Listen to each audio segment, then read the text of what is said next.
When Sean walked back into the house 2 hours later, his expression was enough to make my heart sink. His shoulders were slumped, and there was a heaviness in his eyes I hadn't seen before.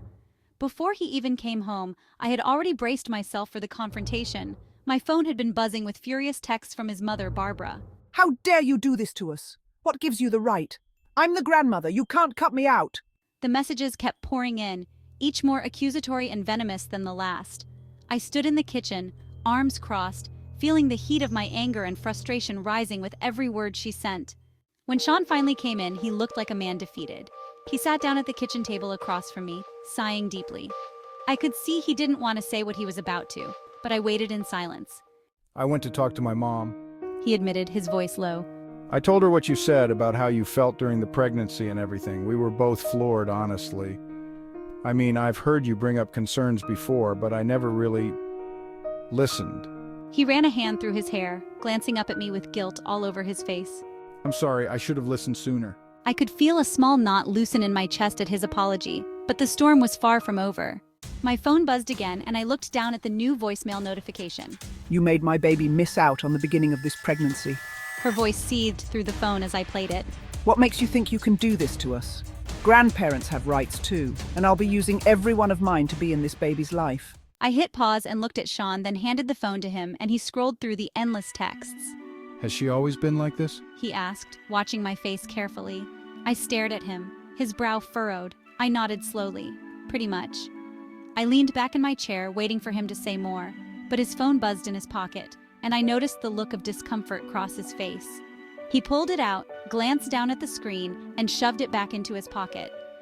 What's she saying? I asked, my voice calm but insistent. Nothing. He muttered, his eyes avoiding mine. Let me see. My request wasn't a question, it was a demand.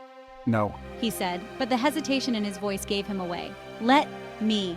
See, I repeated, leaning forward and holding out my hand. Reluctantly, he handed me the phone. As I scrolled through the messages, my stomach twisted. Each text was worse than the last. A carefully constructed plan Barbara had already begun piecing together in her mind. She's a working mum. The kids need better care. We can let her leave. I'll move in. I'll take care of them. We'll figure it all out. It wasn't just about boundaries anymore. She had convinced herself that I wasn't fit to care for my own children, that somehow she was entitled to them. I felt a chill run down my spine as I pushed the phone back to Sean across the table. You have some decisions to make, I said quietly, the weight of the situation pressing down on both of us. And so do I. Sean stared at the phone, his face pale and his hand trembling slightly. He looked up at me, eyes filled with uncertainty. But I wasn't going to let this go. I had set my boundaries, and now it was up to him to decide where his loyalties lay. Do what you need to do, I repeated, my voice steady.